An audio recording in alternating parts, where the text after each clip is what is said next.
नमस्कार दोस्तों, स्वागत है आपका अपने YouTube channel target with MS में। इस वीडियो में हम चर्चा करेंगे कि जो रिवाइज रिजल्ट को लेकर जो खबरें चल रही है आज, जैसा कि आपने देखा होगा, मैंने टेलीग्राम पर भी डाली थी। आलोक राज जी ने, जो अधीनस्थ चयन बोर्ड के अध्यक्ष हैं, उन्होंने ट्वीट किया था कि जो 25, 26, 27, 28 जो सितंबर को जो सीईटी का एग्जाम होने वाला है उसके बाद में रिवाइज रिजल्ट जारी किया जाएगा। बोर्ड ने जो रिव्यू जो कमेटी बनी थी उन्होंने अपनी रिपोर्ट सौंप दी है और ज्यादा परिवर्तन नहीं होगा। लेकिन देखो कौन कौन से प्रश्नों में परिवर्तन हो सकता है। वे विद्यार्थियों को बार बार कमेंट आ रहे हैं कि सर किस प्रश्न में चेंज हो सकता है, कौन सा प्रश्न डिलीट हो सकता है, तो इस पर चर्चा करेंगे। साइंस मैथ की बात की जाए तो हम पहले इस वीडियो में बात करेंगे साइंस मैथ में कौन कौन से प्रश्न है, संभावित प्रश्न है जो चेंज हो सकते हैं। तो अध्यापक भर्ती परीक्षा 2022 की रिवाइज रिजल्ट को लेकर खबरें चल रही है, उसमें हम बात करेंगे कि कौन कौन से संभावित ऐसे प्रश्न हैं जिनका उत्तर चेंज हो सकता है, और बोर्ड ने अगर गलत माना है, डिलीट किया है, तो कौन सा ऑप्शन सही बैठ सकता है या बोर्ड किस प्रकार का फैसला ले सकता है। पहली बात मैं आपको बता दूं, मैं कोई रिव्यू कमेटी का मेंबर नहीं हूं, तो ये आप क्लियर करें। मैं एक संभावित प्रश्न बता रहा हूं कि यह प्रश्न चेंज हो सकते हैं मेरे अनुसार। मेरा व्यू है, मैं कोई रिव्यू कमेटी का मेंबर नहीं हूं, तो जो रिव्यू कमेटी करेगी डिसाइड वही फाइनल होगा, जो बोर्ड डिसाइड करेगा वही फाइनल होगा। अगर वो आपको स्वीकार्य नहीं है तो आप वापस कोर्ट जा सकते हैं, लेकिन मैं अपना मत दे रहा हूं, मेरा जो विचार है उसके अनुसार बता रहा हूं। तो ज्यादा यह मत सोचिए कि सर आप ऐसे बता रहे हो और ये ऐसा हो गया। तो देखो मैं संभावित प्रश्न बता रहा हूं आपको। तो पहले प्रश्न की हम चर्चा करें कि पहला प्रश्न देखो, ये एक प्रश्न आया था कि प्राथमिक विद्यालयों की अंतिम प्रतिपूर्ति करने से पहले बच्चों के नामांकन का सत्यापन कौन करता है, यह प्रश्न आया था। इसकी 4 ऑप्शन आए थे, उनमें सी ऑप्शन था खंड प्रारंभिक शिक्षा अधिकारी, इसका मतलब CBO, block education officer, CBEO, और एक आया था विद्यालय का हेडमास्टर। तो देखो इसका पहले उत्तर माना गया था खंड प्रारंभिक शिक्षा अधिकारी, और जो हम आरटी पढ़ते हैं उसमें भी लिखा हुआ है 25% को जो पूर्ति है, और राजस्थान की जो आरटी है उसमें लिखा हुआ है कि खंड प्रारंभिक शिक्षा अधिकारी है वो प्राथमिक विद्यालयों की अंतिम प्रतिपूर्ति करने से पहले बच्चों का नामांकन का सत्यापन करेगा, ये लिखा हुआ है। लेकिन कुछ जगह विद्यालय के हेडमास्टर भी इसका उत्तर मान रहे हैं, इस वजह से इस प्रश्न को डिलीट कर दिया गया। अगर इस प्रश्न पर रिव्यू कमेटी बैठती है, अच्छे से निर्णय लेती है, तो इसका उत्तर सीबीओ हो सकता है, या फिर इसके दोनों आंसर माने जा सकते हैं। तो लगभग देखो पहले सीबीओ ही माना गया था, लेकिन बाद में उत्तर चेंज कर दिया। काफी विद्यार्थी से बाहर हो गए इस प्रश्न की वजह से, क्योंकि ये बढ़ के गया था। मैंने भी शैक्षिक परिदृश्य का कोर्स कराया था, उसमें आरटी पढ़ाई थी, उसमें यही आंसर बताया था खंड प्रारंभिक शिक्षा अधिकारी। तो विद्यार्थी खंड प्रारंभिक शिक्षा अधिकारी ही करके आए थे, लेकिन प्रश्न को डिलीट करने के कारण कुछ विद्यार्थी बाहर हो गए। तो देखो इसका या तो उत्तर माना जाएगा खंड प्रारंभिक शिक्षा अधिकारी वापस, अगर पूरी तरह से इस पे गहराई तक जाते हैं और इसका उत्तर खंड प्रारंभिक शिक्षा अधिकारी आता है तो, और अगर दोनों उत्तर है तो इसका उत्तर दोनों मान लिया जाए तो विद्यार्थियों को फायदा हो सकता है। और अगर दोनों नहीं माना जाएगा तो इस प्रश्न को डिलीट रखा जाएगा, कोई छेड़छाड़ इस प्रश्न के साथ नहीं की जाएगी, क्योंकि अभी फाइनल एमसीक्यू में यह प्रश्न डिलीटेड है। ध्यान रखना, यह प्रश्न फाइनल एमसीक्यू में डिलीटेड है, तो इस पे कोई चेंज नहीं किया जाएगा। या तो माना जाएगा सीबीओ या इनके दोनों आंसर माने जा सकते हैं। अगर दोनों आंसर भी माने जाते हैं तो जिन विद्यार्थियों को नुकसान हुआ है उनके फायदा हो सकता है, क्योंकि उनके 2 नंबर का नुकसान हो गया, एक प्रश्न डिलीट पूरा का पूरा चला गया, तो उन विद्यार्थियों के नुकसान हुआ है जो डिलीट प्रश्न का, वो उनको फायदा हो सकता है। दूसरा प्रश्न आएगा, मुख्यमंत्री कन्यादान योजना के तहत कितनी सहायता राशि प्रदान की जाती है। इसका पहले उत्तर माना गया था 31,000 रुपए। सी ऑप्शन में था 31,000 रुपए, डी ऑप्शन में था 21,000 रुपए। बाकी 2 ऑप्शन से अपने कोई मतलब नहीं, इन 2 ऑप्शनों में से उत्तर था।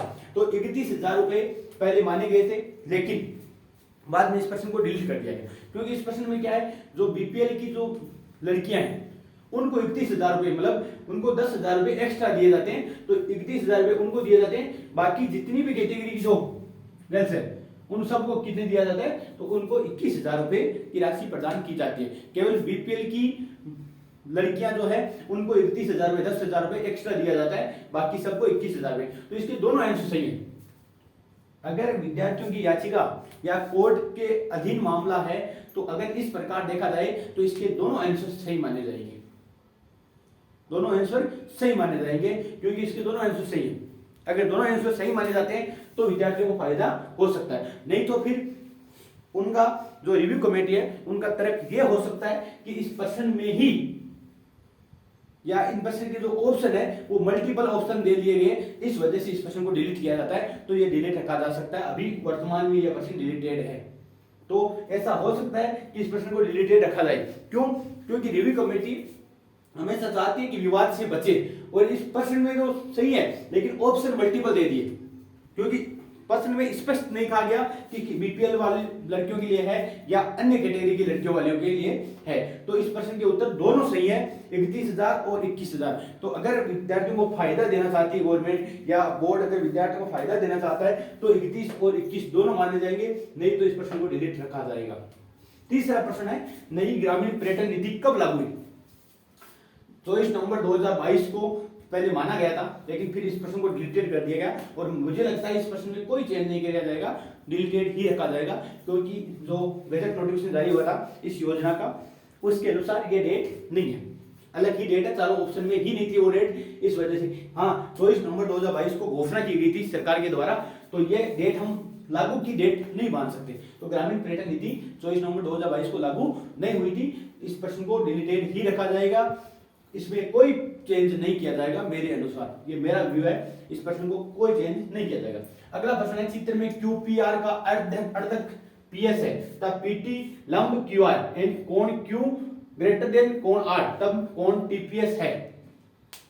TPS का मान निकालना था, TPS इस कोण का मान निकालना था, ये प्रश्न आया था, ये चित्र दिया गया था। अब देखो इस चित्र में क्या है, जो किताब में जो चित्र बना हुआ है उसके में Q इधर है, R इधर है, PQR इस प्रकार है, तब ये मान सही बैठता है, 1/2 कोण Q माइनस कोण R, ये बी ऑप्शन माना गया था, लेकिन बाद में इस प्रश्न को क्या किया गया, चौथे प्रश्न को डिलीट कर दिया गया।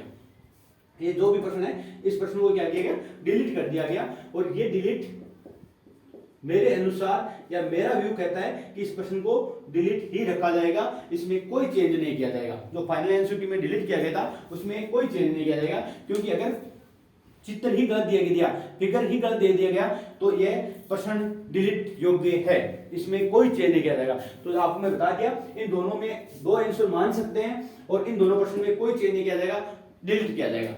बिल्कुल नहीं, मैं तो प्रश्न को डिलीट करने की ही संभावना है, पूरी संभावना है कि प्रश्न को डिलीट ही रखा जाएगा, इसमें कोई छेड़छाड़ नहीं की जाएगी। अगला प्रश्न है, गणित शिक्षण में पीपीटी के प्रयोग का लाभ है। पीपीटी के प्रयोग का क्या लाभ है गणित शिक्षण में? क्रमबद्ध तरीके से जानकारी की रूपरेखा प्रस्तुत करना, संचार के प्रभावी तरीके की सुविधा देना। देखो इसके पहला ऑप्शन माना गया था क्रमबद्ध तरीके से जानकारी की रूपरेखा प्रस्तुत करना, जो पहली आंसर की आई थी उसमें यह माना गया था क्रमबद्ध तरीके से जानकारी की रूपरेखा प्रस्तुत करना। पीपीटी से हम क्रमबद्ध तरीके से रूपरेखा प्रस्तुत करते हैं, लेकिन बाद में इसका उत्तर इसका एक ऑप्शन और सही था, संचार के प्रभावी तरीकों की सुविधा देना। संचार का जो प्रभावी तरीका है उसकी सुविधा देना भी पीपीटी का एक उद्देश्य है, इसलिए इसकी मल्टीपल आंसर दो सही होने के कारण इस प्रश्न को डिलीट कर दिया गया। तो इस प्रश्न के या तो दोनों उत्तर माने जाए, अगर विद्यार्थियों को फायदा ही करवाना है तो दोनों उत्तर माने जाए। मैं तो यही मानता हूं कि ऐसे प्रश्नों में अगर दो उत्तर सही हो रहे हैं तो इनके दोनों के उत्तर माने जाए, और जो विद्यार्थी इस प्रश्न की वजह से 2 नंबर से अंदर आ रहे हैं उनको अंदर लिया जाए। तो ये दोनों प्रश्न सही है, दोनों ऑप्शन सही है, इन दोनों ऑप्शन मल्टीपल आंसर माने जाए, क्योंकि प्रश्न मल्टीपल आंसर आ गया इसका मतलब ये थोड़ी है, क्योंकि कुछ विद्यार्थी जिन्होंने किए नहीं इस प्रश्न को, अगर ये प्रश्न डिलीट हुआ तो जिन्होंने प्रश्न ही नहीं किया है या उनका ऑप्शन इन दोनों को छोड़कर ए व सी को छोड़कर बी व डी जिन्होंने किया है उनके फायदा हो रहा है। तो अगर दोनों ऑप्शन माने जाते हैं तो उन्हीं विद्यार्थियों को फायदा होगा जिन्होंने ए और सी को चूज किया है। तो इसका मेरे अनुसार मेरा जो मत है रिव्यू कमेटी के सामने वो है कि आपको इसके दोनों आंसर माने जाने चाहिए, और अगर कमेटी विवाद से बचना चाहेगी, मल्टीपल आंसर का तर्क देगी तो इस प्रश्न को डिलीट ही रखेगी। अगर वापस कोर्ट में नहीं फंसना चाहती है तो इनके दोनों आंसर माने जाएंगे, ये आप मान के चलिए। अगला प्रश्न है, निदानात्मक परीक्षण के पश्चात यह पाया गया कि मृणाल को सीखने में कठिनाई का कारण रुचि का अभाव व प्रत्यक्ष अनुभव की अनुपलब्धता है। यह किस प्रकार की, तो उसको किस प्रकार के उपचारात्मक शिक्षण की आवश्यकता है। देखो मैंने पूरा प्रश्न नहीं लिखा है, शॉर्ट में लिख रखा है, ये देखो यहाँ से इस तरह प्रश्न, निदानात्मक परीक्षण के पश्चात यह पाया गया कि मृणाल को सीखने में कठिनाई का कारण रुचि का अभाव व प्रत्यक्ष अनुभव की अनुपलब्धता है। ये है। तो किस प्रकार का उपचारात्मक शिक्षण देना चाहिए, तो इसमें एक तो ऑप्शन है अनौपचारिक शिक्षण और दूसरा है व्यक्तिगत ट्यूटोरियल शिक्षण। पहले इसका उत्तर माना गया था अनौपचारिक शिक्षण। क्या माना गया था? अनौपचारिक शिक्षण। अनौपचारिक शिक्षण देके, अनौपचारिक शिक्षण की व्यवस्था करके आप उसको इस अनुपलब्धता को, जो रुचि का अभाव है या प्रत्यक्ष अनुभव की अनुपलब्धता है, इसको सही कर सकते हैं। बाद में इसका उत्तर मान लिया गया बी। पहले इसका उत्तर सी माना गया था, बाद में इसका उत्तर चेंज करके बी माना गया। तो व्यक्तिगत ट्यूटोरियल शिक्षण, तो इस प्रश्न का उत्तर चेंज हुआ है, डिलीट नहीं हुआ है, चेंज हुआ है। तो मेरे को लग रहा है कि इस प्रश्न के दोनों उत्तर माने जाएंगे। अगर इस प्रश्न के अंतर्गत कोई विद्यार्थी आता है तो उसका प्रश्न जिन्होंने अनौपचारिक शिक्षण किया है उसका भी सही हो सकता है, क्योंकि इस प्रश्न में विवाद है और जो प्रश्न चेंज होते हैं या तो इस प्रश्न को ही हटा दिया जाए, या तो इस प्रश्न को हटा दिया जाए, और या इस प्रश्न के, अगर प्रश्न को हटाया जाता है तो आपकी 0.66 तो फर्क पड़ता ही पड़ता है। उसके आसपास थोड़ा सा अगर आप डिवाइड करोगे, एक प्रश्न कम होगा तो 0.70 के आसपास फर्क पड़ जाता है आपके। तो अगर प्रश्न डिलीट किया जाता है तो 0.70 का फर्क पड़ेगा, क्योंकि अगर मल्टीपल आंसर के कारण इन प्रश्नों को डिलीट किया गया है तो यह भी डिलीट किया जा सकता है। और अगर नहीं तो इसके दोनों आंसर माने जाएंगे, और दोनों आंसर माने जाते हैं तो आप विद्यार्थी है वो 2.66 से अंदर आ सकता है। तो ये प्रश्न आपको फायदा दे सकता है अनौपचारिक शिक्षण वाला, क्योंकि इसके दोनों आंसर सही है। व्यक्तिगत ट्यूटोरियल शिक्षण भी सही है, अनौपचारिक शिक्षण भी सही है। सातवां प्रश्न है, दैनिक जीवन में अलग अलग व्यक्ति एक ही घटना को देखते हैं, लेकिन इनकी रिपोर्ट विश्व दृष्टि में भिन्नता के कारण अलग अलग तरीके से तैयार करते हैं। यह कौन सा रचनावाद है? सांस्कृतिक रचनावाद और सामाजिक रचनावाद। पहले माना गया था सांस्कृतिक रचनावाद, बाद में मान लिया गया सामाजिक रचनावाद। अभी इसका आंसर माना गया सामाजिक रचनावाद, फाइनल आंसर की में। तो देखो सांस्कृतिक रचनावाद भी इसका उत्तर अधिकांशतः सही है, और सामाजिक रचनावाद भी सही है, क्योंकि अलग अलग समाज में उसकी जो रिपोर्ट है अलग अलग समाज के अनुसार, सामाजिक दृष्टिकोण के अनुसार तैयार की जाएगी। और पहले इसका आंसर सी माना गया। उस समय भी यह तर्क था कि हर देश की, विश्व में हर देश की अलग अलग संस्कृति होती है, उसके अनुसार भी वो रिपोर्ट तैयार कर सकते हैं। तो इसके दोनों आंसर सही है, दोनों आंसर सही है। तो या तो इसके दोनों आंसर माने जाएंगे या इस प्रश्न को ही हटाया जाएगा, या तो दोनों आंसर माने जाएंगे या इस प्रश्न को हटाया जाएगा। सामाजिक रचनावाद या सांस्कृतिक रचनावाद, इस प्रश्न पर विवाद है और इस प्रश्न दोनों को हटाए जाएंगे। एक प्रश्न है, हाउस का बहुवचन हाउसेज, तो माउस का बहुवचन माउसेज, ये अधिगम अंतरण कौन सा है? देखो मैंने शॉर्ट में लिख रखा प्रश्न, ये माउस वाला प्रश्न ये कंफ्यूज चल रहा है काफी विद्यार्थियों के, इसको लेकर ये प्रश्न चेंज होने की संभावना है पूरी। इसमें पहले माना गया था ऋणात्मक स्थानांतरण, बाद में मान लिया गया धनात्मक स्थानांतरण। तो ये धनात्मक स्थानांतरण है वो डिक्शनरी की वजह से माना गया है, लेकिन इस प्रश्न को अगर गहराई से पढ़े या सोर्स बुकों से ध्यान में दे तो इसका उत्तर ऋणात्मक स्थानांतरण होगा। तो जिन विद्यार्थियों का ऋणात्मक स्थानांतरण, या तो इस प्रश्न को वापस चेंज किया जाएगा ऋणात्मक स्थानांतरण के अंतर्गत, क्योंकि आरपीसी के जो प्रीवियस ईयर के जो पेपर है उनके आधार पर भी इसमें ऑब्जेक्शन लगाए गए थे। तो अगर उन पर ध्यान दे तो ऋणात्मक स्थानांतरण किया जाएगा, नहीं तो इस प्रश्न को ही हटाया जाएगा, इस प्रश्न को डिलीट किया जाएगा पूरा ही। या इसके दोनों ऑप्शन, देखो दोनों ऑप्शन मानने का तो सवाल ही पैदा नहीं होता यहाँ, क्योंकि धनात्मक भी मान लिया आपने, ऋणात्मक भी मान लिया, तो ये तो कोई मतलब नहीं रहा। क्योंकि देखो स्थानांतरण वाले चैप्टर में मतलब नहीं रहा, ऐसे तो आप मान सकते हो, ऑप्शन बढ़िया हो तो, लेकिन इसे तो दोनों विपरीत है, या तो धनात्मक होगा या ऋणात्मक होगा। तो इसका उत्तर कौन सा माना जाए? तो या तो देखो ऋणात्मक माना जाएगा, देखो डिक्शनरी कहती है, लेकिन एक डिक्शनरी के कहने से, माउस का माउसेज बनाने से ये सब प्रश्न उस पर डिपेंड नहीं है। कहीं किसी सोर्स में, किसी इंग्लिश में, जैसे यूएसए की इंग्लिश चलती है, रशिया की इंग्लिश चलती है, तो किसी दूसरी इंग्लिश में माउस का माउसेज होता है, तो ये इसको आप करेक्ट नहीं मान सकते।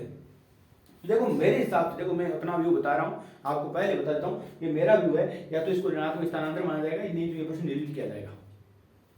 फिर रिव्यू कमेटी अपने अनुसार कौन सा निर्णय लेते हैं वो उन पर डिपेंड करता है। इसके बाद अगला प्रश्न है, निम्न में से कौन सी योजना राजस्थान सरकार के सामाजिक न्याय एवं अधिकारिता विभाग से संबंधित नहीं है? देखो रिव्यू कमेटी जो कोर्ट में जो याचिकाकर्ता जिन्होंने प्रश्न लिखे थे उनमें इसने कहा था कि हम इसका कोई भी उत्तर चेंज नहीं कर रहे हैं, बाकी ये तो उत्तर चेंज किए गए थे, इसमें कोई उत्तर नहीं चेंज किया गया। पहले भी शुभ शक्ति योजना माना गया था, अब भी शुभ शक्ति योजना माना गया है। लेकिन इस प्रश्न में मुझे लग रहा है थोड़ा डाउट है, ये डाउट है कि जो स्वाधार गृह योजना है, देखो ये शुभ शक्ति योजना आपके लेबर विभाग, जो लेबर डिपार्टमेंट है, श्रम विभाग है, उसकी है। नवजीवन योजना और जो पालनहार योजना है ये सामाजिक न्याय एवं अधिकारिता विभाग की योजना है, लेकिन जो स्वाधार गृह योजना है यह महिला एवं बाल विकास विभाग की योजना है। ये केंद्र सरकार के महिला एवं बाल विकास विभाग की योजना है। तो स्वाधार गृह योजना जो है वो सामाजिक न्याय एवं अधिकारिता विभाग के अंतर्गत नहीं आती। तो इसके देखो दोनों ऑप्शन सही है, मेरे अनुसार इसके दोनों ऑप्शन सही है। तो या तो इस प्रश्न को डिलीट किया जाए या इनमें से दोनों ऑप्शन माने जाए। अगर रिव्यू कमेटी हर प्रश्न पर देखो, एक तो है अगर रिव्यू कमेटी जो याचिकाकर्ता जिन्होंने बने थे या जो बोर्ड ने जो रिपोर्ट सौंपी थी पहले, उन्हीं प्रश्नों पर अगर नजर डालती है, उन्हीं प्रश्नों का रिव्यू करती है, तो ये ऑप्शन इसको प्रश्न को हिलाया नहीं जाएगा, यही रखा जाएगा। अगर पूरे प्रश्नों को चेक करती है एक को, तो फिर इस दोनों ऑप्शन पे जाएगी और दोनों ऑप्शन माने जाएंगे या तो, या इस प्रश्न को डिलीट किया जाएगा। तो अब आप अगर आपके एक प्रश्न मान लो जो चेंज हुआ है उसका उत्तर चेंज किया जाता है तो आपके 2.66 का फर्क पड़ेगा। अगर मान लो आपके एक प्रश्न का जो डिलीट हो रखा है उसके दोनों ऑप्शन मान लिए जाए तो भी आपके 2 नंबर का फर्क पड़ेगा। अगर आपके प्रश्न को डिलीट किया जाता है, जो उत्तर आपके गलत है, गलत मान रखा है, उनको डिलीट किया जाता है तो भी आपके 0.66 का फर्क पड़ेगा। इनमें से अगर 2 प्रश्न भी पूरे में से माने जाते हैं तो भी काफी विद्यार्थियों का कम से कम मैं मान के चल रहा हूँ कि 500 से 600 विद्यार्थी इधर उधर हो सकते हैं। अब कौन से आपके इनमें से प्रश्न हैं जो आपके नंबर बढ़ सकते हैं या नंबर घट सकते हैं, तो ये आपके इन प्रश्नों पे डिपेंड करेगा। बाकी कोई प्रश्न ऐसा है नहीं जो कंट्रोवर्सी वाले हैं। बाकी तो देखो सब आपकी अपनी याचिका जो अपना अपना ऑब्जेक्शन लगाते हैं, हर प्रश्न पे ऑब्जेक्शन लगा देते हैं, वो डिपेंड नहीं करता। जैसे इसको मान लो इसमें आपके कोशिका भित्ति वाले पे भी लगाया हुआ है प्रश्न पे, इसके अलावा काफी प्रश्न ऐसे हैं जिन पे ऑब्जेक्शन लगाया गया था, लेकिन उन पे डिपेंड नहीं करता। ये जो बोर्ड ने मानी है कि ये प्रश्न है जो डिलीट होने योग्य है या जिनके उत्तर डिलीट किए हैं या जिनके उत्तर चेंज किए हैं और या एक चेंज नहीं किया है, ये प्रश्न है जो 9 प्रश्न है इनमें से ही उत्तर चेंज किए जाएंगे। तो मैं मानता हूं कि आपके समझ आ गया होगा और आपने डिसाइड भी कर लिया होगा कि आपके कितने नंबर बढ़ सकते हैं या कौन सा प्रश्न आपके लिए फायदा दे सकता है या कौन सा प्रश्न नुकसान दे सकता है। तो ये आपके समझ आ गया होगा। आज के लिए इतना ही, धन्यवाद। जय हिंद, जय भारत।